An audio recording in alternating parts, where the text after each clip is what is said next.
This piece is loosely based upon the Greek tale of Narcissus, the boy who fell in love with his own reflection.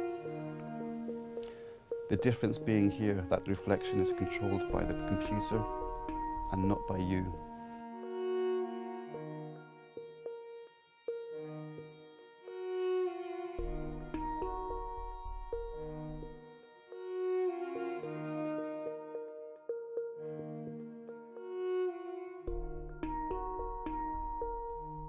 In the summer of this year, I attended a 4-day intensive software workshop in Amsterdam at STIM. And STIM is the studio for electro-instrumental music. The 4-day workshop was based on Isadora and led by performer and visual artist Jamie Griffiths. And part of the workshop was an exercise to create a story using interactive software, Isadora. And this is where this piece, Narcissus, first started. It's undergone lots of changes since that workshop, and I've developed it quite a lot. And this is perhaps the 4th generation. This installation consists of 2 scenes. The first scene is quite simply a short loop of the video of Trafalgar Square Fountain.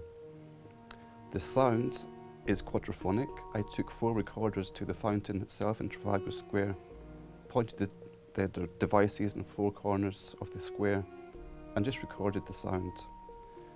So what you get is the energy, the hustle and bustle of people talking, traffic noise, Big Ben in the background, pigeons, and most importantly, the sound of the fountain itself. And this scene will loop indefinitely until someone interacts with the pond.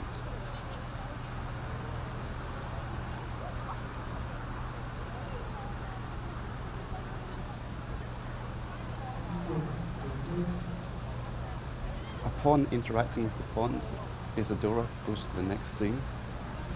The hustle and bustle of Trafalgar Square noise fades away, and this is the first opportunity to see yourself and the reflection in the pond.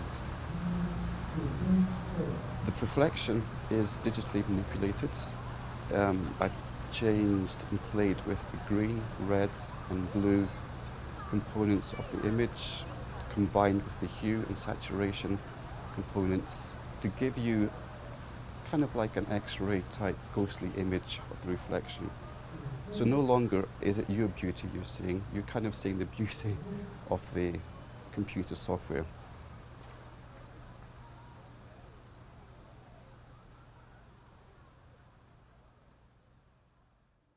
After a short while of silence, I kind of feel we are now in an altered reality.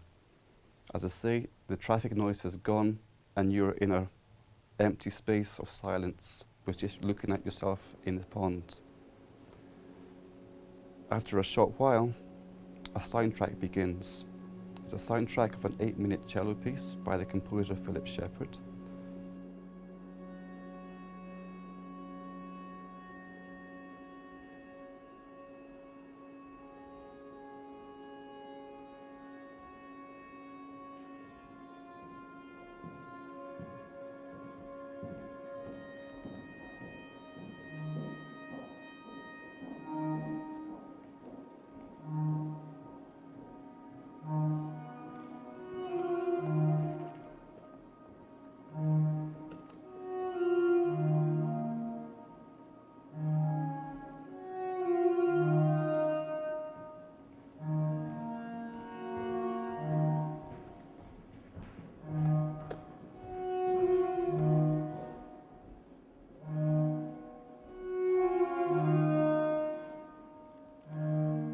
The piece of music by Philip Shepherd is a slow piece with lots of volume swells and lots of space between the notes.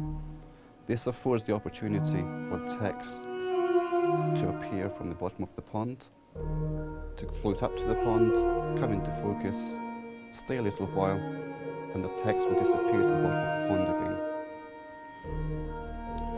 There are 8 pieces of text. Some are statements, some are questions, and they come in perhaps every 60 seconds using trigger delays in Isadora. However, the sequence of text is randomly generated, which often results in the same piece of text being repeated throughout the duration of the scene.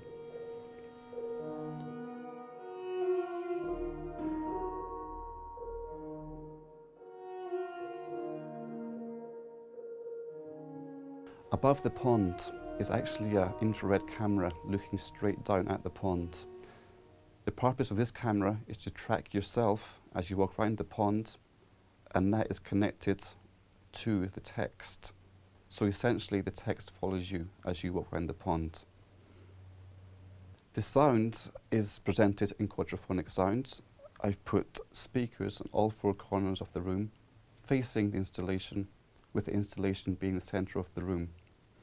I kind of noticed that fountains are usually the centrepiece of any environment, speak gardens, town squares. Fountains are always a centrepiece, more often than not. I wanted to remain faithful to that, so I've presented this installation in an empty room with no furniture and very, very dark lighting. So therefore you're drawn by the illumination of the installation. For this installation, I used a 30-inch display screen that was laid flat on a table. I put the computer under the screen and therefore hid all the mechanics from view. There are no instructions on how to use this piece. I feel the success of the piece depends on the person's willingness to interact with it. I feel it's intuitive. You have a webcam looking at you for the reflection. You have the infrared camera looking down at you for the tracking. You have the text that follows you as you walk around. You have the reflection of the sunlight on the pond, which complements